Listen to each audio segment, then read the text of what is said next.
Welcome back, boys and girls, to day 4 of VBS. That's right, this is our last and final day, and I'm thankful that you guys are here joining us. So my name again is Roxanne, and I'm one of the Bible ministry teachers here. So we are going to finish up on the story of Joseph, and today we're going to be talking about God blesses us even in time of famine, even in times where it seems like there is no blessing. God is blessing us, right? And if you remember from the story of Joseph, Joseph was not only faithful to God, but God was faithful to him. God blessed him. In times of famine, he blessed him when he was in jail. He blessed him when he was sold as a slave. He blessed Joseph throughout his life. Even through those difficult times, God's blessing was still there. So I want to show you that even when we remove some of those blessings, how we are still blessed by God. And then we're going to add more blessings when we hear some of those things in the story. So I need you guys to join me as we remember some of those pieces from the story of Joseph. So remember when the famine came. Did that remove blessings from Joseph's life? Yeah, it did. It removed blessings from a lot of people's lives. Because as we remember with the famine, that's when we don't have food. The source of our food has gone away. And if you don't have anything stored away, we can begin to miss meals, and that causes us to starve. So we saw in this situation, there was a great famine across the entire land that stretched well beyond Egypt. So that was definitely blessings removed. Joseph's brother came to Egypt to find food because remember, in the land of Canaan, they also were experiencing a famine. So was that a positive thing? You bet. Joseph's brothers were being brought back to him. But it also seems like it was a little bit of not so much a blessing because now Joseph had that painful reminder. So we can also take some grain out for that too. Then as a result of that painful reminder, remember Joseph, what did he do? He wanted to see if his brothers were truly changed or if they were up to their old ways. So he accused one of his brothers of stealing. Remember that? That was definitely not a positive thing, and that did remove some of the blessings out of Joseph's life. Jacob was afraid of losing his son Benjamin as well. Do you remember that part in the story? So Joseph said to them, if you really have a younger brother, produce him. Bring him back to Egypt, and I will set your other brother free. But if not, that's not going to happen. But Jacob was not very happy with the thought of losing yet another son. So that was definitely not a blessing, right? But we saw that Jacob did allow Benjamin to go down. And he did trust his sons to take his younger son there. And as a result, Joseph was able to see that Benjamin was okay and Benjamin was safe. And as a result, Joseph forgave his brothers. So that was a good thing.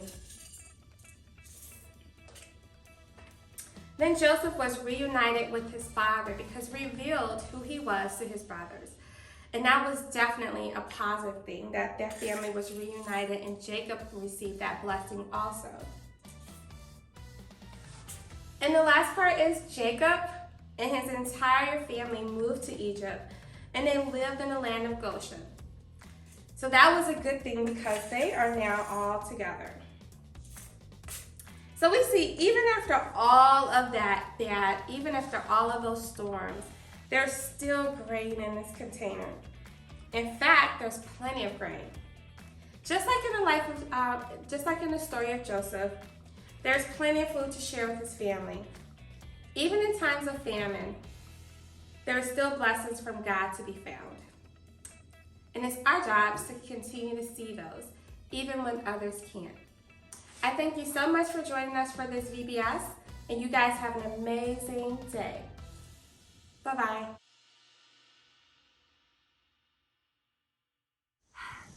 Hi campers. Welcome to day 4 of Hammock Devotional.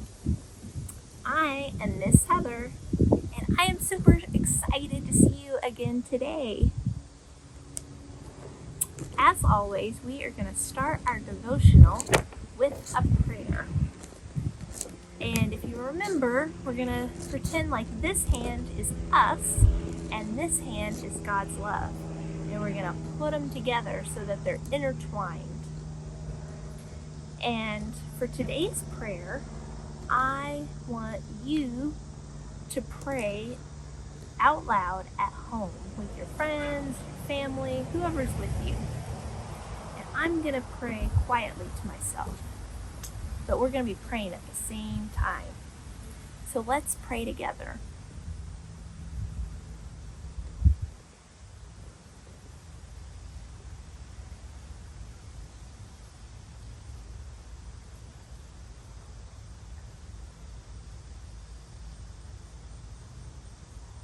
Amen. Did you pray at home? Good.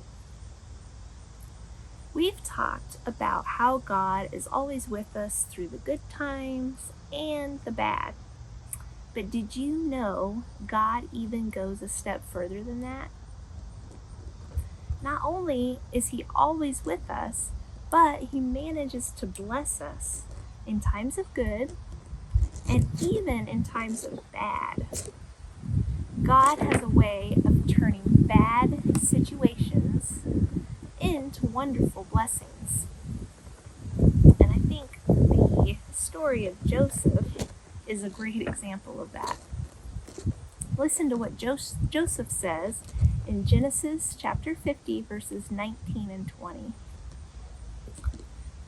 But Joseph said to them, "Don't be afraid. Am I in the place of God? You intended to harm me, but God intended it for good to accomplish what is now being done, the saving of many lives." Joseph went through many difficult times, but he still had positive words to say about the blessings God brought to his life. Can you think of ways that God blessed the people in today's story of Joseph?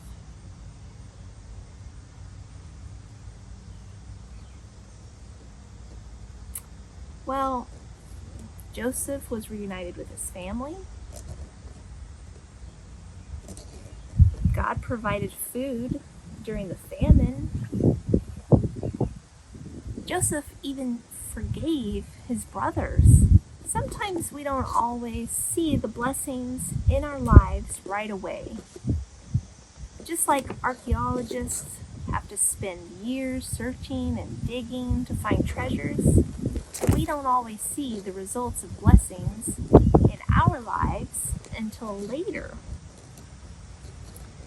So, for today's activity, we're going to do our own little mini archaeological dig. And in your supply box, you should have a bag marked Hammock Devotional Day 4. And inside of it is this plaster Egyptian head. And before you do anything, I want you to open it up and get the instructions out, because the instructions will tell you exactly what to do.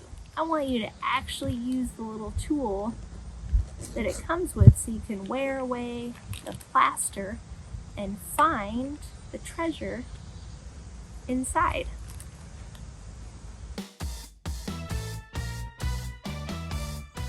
Welcome to Arrow Bible Camp. I'm Miss Hannah. I'm Miss Ia. And today for our workshop, we're going to be creating sand art. Much of Egypt is a sandy desert. Now the sand in the desert is more of a brown color, not quite like the colorful rainbow sand you have in your sand kit today.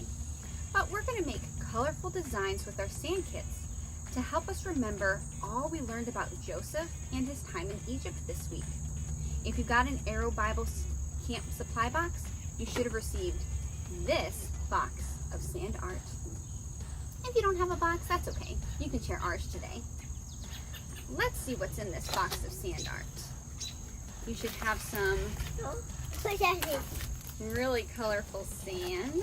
It's pink. Yeah, we have pink. It's almost like the color of the rainbow. It is almost like the color of the rainbow. Remember, real sand isn't usually this color, but it's fun to have colorful sand. You should have a box to pour your sand into, That was with a little hole. a funnel, That's a bundle. and the funnel is what we're going to use to help us get the sand into our bottle. A cap to put on the top. And then this is a cool little stick that can help you make some colorful design. All right, now your creation might look a little bit different from ours, and that's okay. It will be unique, just like God made each of you unique. Let's get started. It's not this oval. First, we're going to cut a little tiny hole in each of the sands. If you make it too big, it'll be a little bit hard to pour. So just cut a little portion off the corner of each of your sand pouches. Is this my yellow? Yep. If you spill some, that's okay. It cleans right up.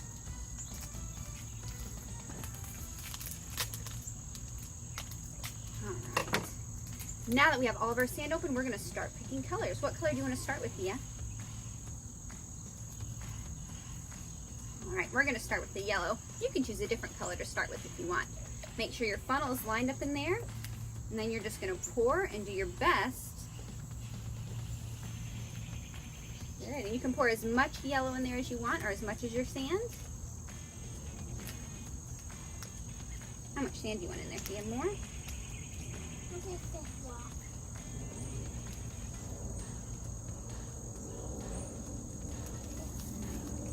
And you can choose a different color to do. What color do you want to do next?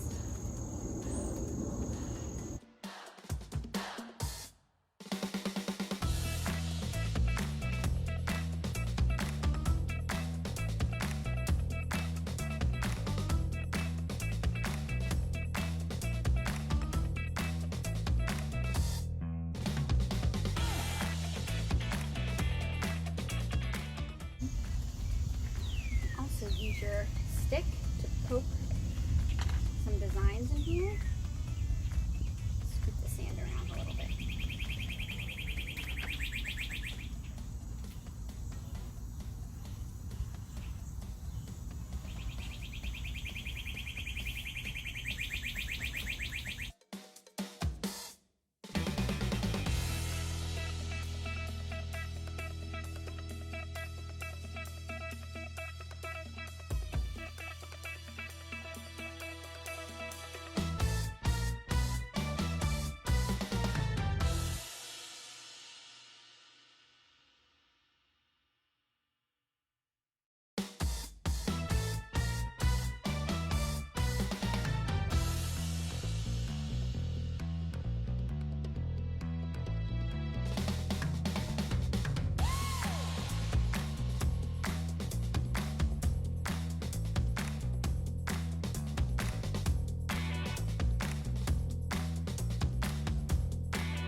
All right, once you put all the sand in there that you want, you can let it sit for maybe 5 or 10 minutes. That'll help the sand settle, and you might be able to fit a little bit more sand that'll keep it from shifting. And there's lots of different techniques you can use. You can tilt the bottles one way, or you can use your stick to kind of make little designs.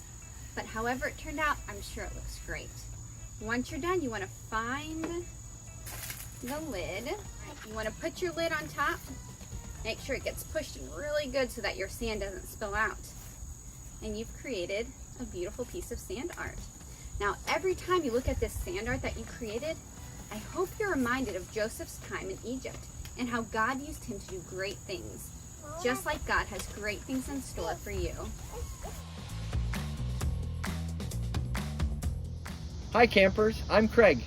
Hi campers, I'm Emerson. And today we're going to tell you all about fishing. And we're going to start by talking about the basic supplies that you'll need to go fishing. It all starts out with a fishing pole. This one's about 2.5 feet tall and is perfect for Emerson, who's 4.5. And as you get a little bit older, the poles just get a little bit longer. All right, the second part of a pole is called the reel. And then inside the reel is the fishing line. So we got the pole, the reel, and the fishing line. And then what you also need is a few other supplies. You're going to need a bobber, a weight, and a hook. And now we're going to show you how to put it all together. All right, so you're going to start with the fishing line, and you're going to put the weight on the fishing line by poking the fishing line right through the weight. Then I'm going to come back through again. I want it to be about 1.5 feet above the end of the line. And then I'm going to put the line through it again. All right. There we go. Now the weight is on the line. And then the next thing we need, what do we need next? A hook? A hook. All right. So first start by putting the line through the eye of the hook. And then you go back through the same direction that you went in before. And now the hook is on the line. And now we're going to tie a loop like that.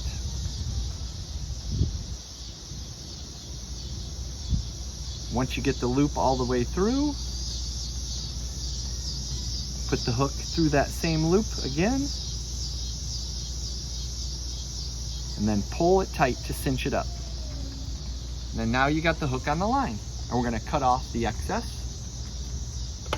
All right, so now you got the weight and the hook. Now, the next most important thing when you're going to go fishing for like bluegill is a bobber, because the bobber is going to hold the line in the water so that then the weight and the hook can dangle down to catch the fish. So how a bobber works, there's like a little plunger that you push down, and then out the bottom comes a little hook. So you push down on the top of that plunger, and then you put it around it, and you just kind of try to wrap it around like that, just one time around, and then you let go of the plunger, and now you got a bobber, a weight, and a hook. So now you got the basic setup to go fishing. All right, the next thing we want to talk to you about is bait. There's a lot of different options for baits depending on what type of fish you're going to catch. And we're going to try to catch like bluegill and smaller type of panfish. So there's a few different options. You can buy little tiny worms at the store, or you can use real worms, which is what Emerson and I like to do. What we like to do is go in our backyard and look for worms. You can look under them under stepping stones, or maybe go to a garden where the soil is really moist and dig up a hole with a shovel and grab some worms. And these we found a little bit earlier today in our garden. Show them the worms, Emerson. All right, there's the worms. All right, but if you don't have access to worms, another good option would be frozen corn or cut up hot dogs. Really, there's a lot of different options to go fishing. So once you decide on which bait you're going, it's time to go fishing. So you want to come with us and go fishing? All right, another important thing about fishing is finding the right location. So talk to friends and family who know where a good spot to go fishing is. We like to go down to our local forest preserve where a lot of people like to fish. So find a good fishing spot, and then once you get there, you got to look for a good spot. So the best time to go fishing is early in the morning or late in the afternoon.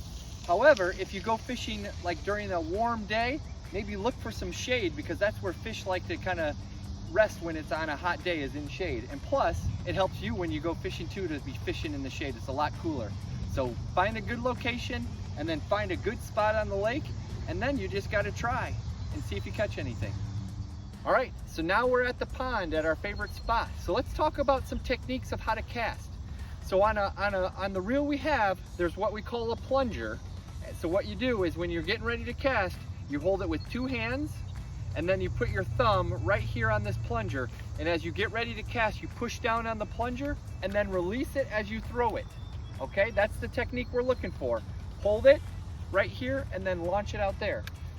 So that's the technique we're looking for. So remember, you have a really sharp hook, so you got to be very careful when you're casting. So once again, you hold it kind of over your shoulder like this. Make sure that hook is right there. Hold the plunger down and then release it. And then how you reel it in is right here. There's a little reel, and you just turn it and it comes right back to you. So that's the technique for casting and then reeling it back in. All right, now it's Emerson's turn. She's gonna hold it with 2 hands, put her thumb on the plunger, and then cast out into the lake. All right, ready to practice, Emerson? Here you go. Good cast. All right, now what do you do to reel it in? Reel it in with the reeler. All right. Good job. All right, so now you're waiting patiently for the fish. The bobber's in the water with your bait. And now let's talk about how you catch the fish.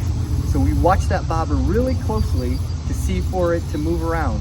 And once the bobber goes under the water, you give it just a little bit of a tug to set the hook, and then you reel it in nice and slowly so you don't lose the fish, okay? So that's kind of what you do once you catch the fish. Another thing to keep in mind is sometimes it's hard to catch fish and it takes a while, so you really got to be patient.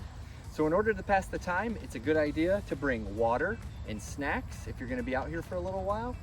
And then also, while you're fishing and waiting to catch something, look around you. God's creation is everywhere, and God's beautiful nature is all around us. So take the opportunity to look around, see if you see any unique birds flying by. Look at the wildflowers in the trees and just sit back and enjoy. And then, you know, sometimes it helps to bring a friend with you too, because sometimes it's good to talk or hang out and just have a good time together. So I hope you guys enjoy your next adventure fishing. If you would like more information about Arrow Children's Ministry at Naperville Church of Christ, send an email to hskipworth@napervillechurch.org.